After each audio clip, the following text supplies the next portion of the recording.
but he's taken his popping, he's taken the art form to a level to where he's interesting to look at, but his foundation, he took a little bit from what we were doing, and he just created these very interesting movements. You can't really say, okay, that's Boogaloo Shrimp, or that's Papa Doc, or that's Michael Jackson. He actually made up his own style. He has from his system. And I go back to martial arts because a lot of the people who are superstars in the martial arts world, they create their own system. Hoist Gracie, the Gracie Brazilian people, came up with jiu-jitsu, and that's their system. And then you have these other guys who do grappling and shoot fighting, and everybody has their system. Well, David Ellsworth, he's interesting because of his contortion and his, him being able to dislocate certain parts of his body. That's his system, and he's very interesting to look at because he just moves in a very pleasing, eye-catching way. And I think a lot of the reasons why he's getting a lot of attention because he's a clean-cut kid. He's not black. He has that image so that people, as a marketing tool, could market him and sell their products. I don't really think that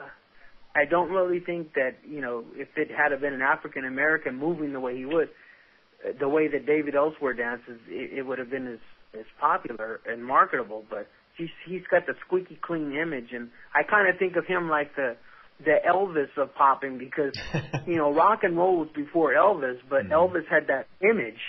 And it took Elvis to just like bring in that the Delta blues and the gospel soul, and he had that pretty boy image, and boom, we had people appreciating that style. The David Ellsworth, he reminds me of a popping Elvis. Oh wow, that's quite a comparison. Have you had a chance to meet David? No, I never met him, but I heard about him, and as a matter of fact, he's represented by my old talent agents. Yeah, okay. But I really admire that guy, because he has his own unique style.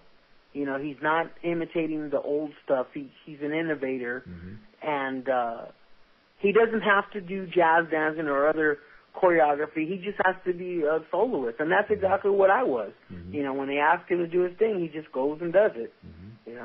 Have you had a chance to see the TV show, I think it's called So You Think You Can Dance, where they featured Robert Moraine and Philip Shabib in this pop battle? Sure. Well, what did you think about that? I know many of us watching it were saying, wait a minute, that should be Boogaloo Shrimp and Taco doing this, not these two guys. Did you have a chance to see it? I didn't see the pop battle, Stephen, but I get so many people, family and friends and fans, that have said, man, we want to see you as a judge on one of these shows or something. And I'm not complaining because I know that I haven't been officially represented by a talent agent, and usually talent agents get you these gigs, and I haven't had a manager. I've just been representing myself through people getting a hold of me through my email or on the internet or word of mouth. But I'd like to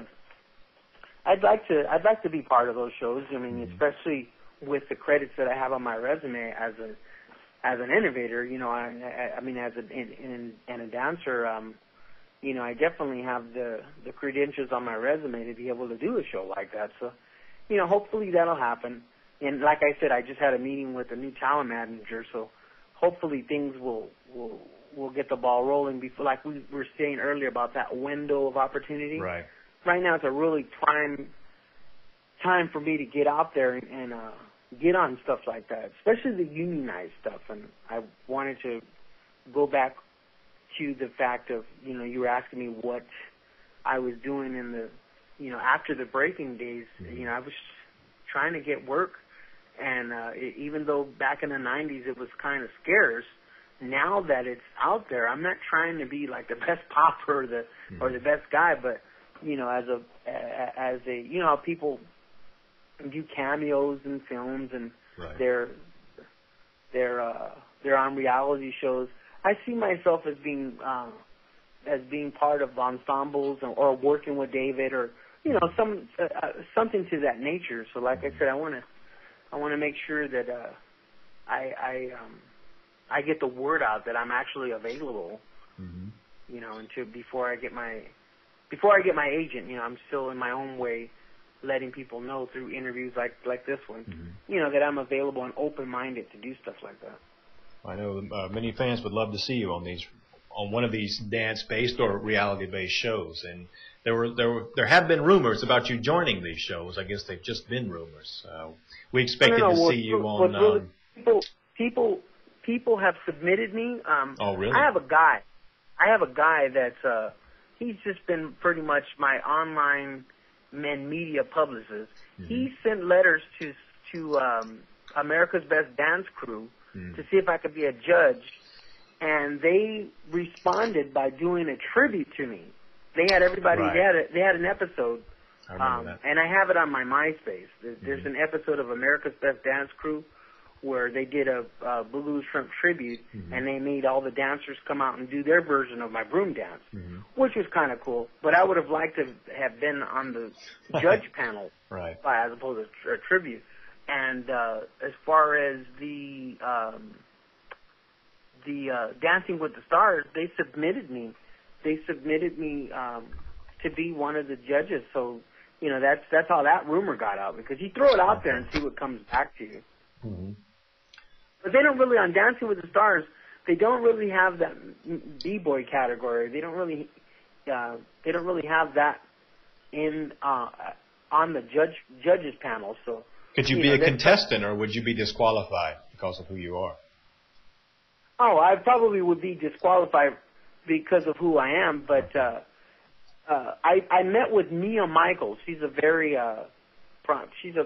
very prominent choreographer, and a matter of fact, she was one of the judges on So You Think You Can Dance.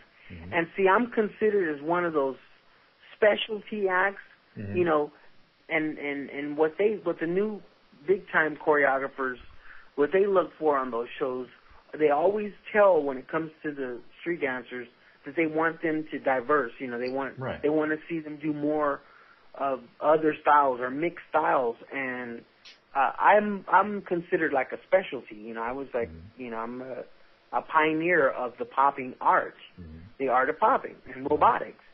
And you know, I can do jazz, I can do other styles, but what people have been influenced by is my delivery of my popping skills. So for the new choreographers, they're telling a lot of dancers, you know, to diversify and, you know, get into other styles. So I think that's another reason why it has to be one of those shows where people just say, look, this guy just knows about dance just as much as anybody else, and he's capable of being a judge, you know.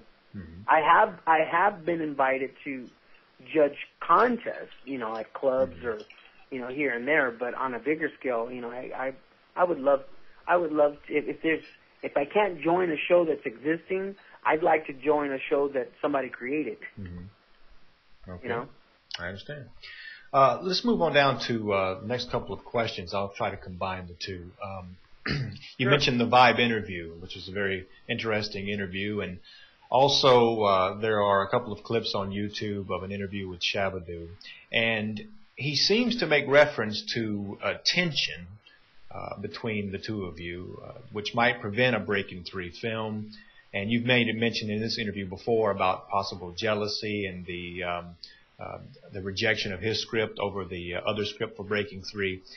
Do you think the animosity is such that you could never work again, or are you two talking these days? Do you still keep in touch? Oh, no. The last time I seen him was at the Vibe magazine interview, and Hyman Rogers and some other people, even my wife, they brought it up to me. They said they noticed that there was still some tension there. And what all that was, I mean, on my part, I'm a businessman, you know, and I'm also, I mean, I have the capability, you know, to let bygones be bygones. And the thing is, I realized that there was a lot of testosterone, a lot of egos back then. Everybody was trying to outdo one another. But I think, you know, he just got smitten with people just saying, man, Turbo was the best. I mean, on YouTube, everywhere I go, people said, they always say that I made the movie, or they like my dancing more than him. And I think that he wanted to be top dog and get all the glory, and that didn't happen. And so usually when somebody ups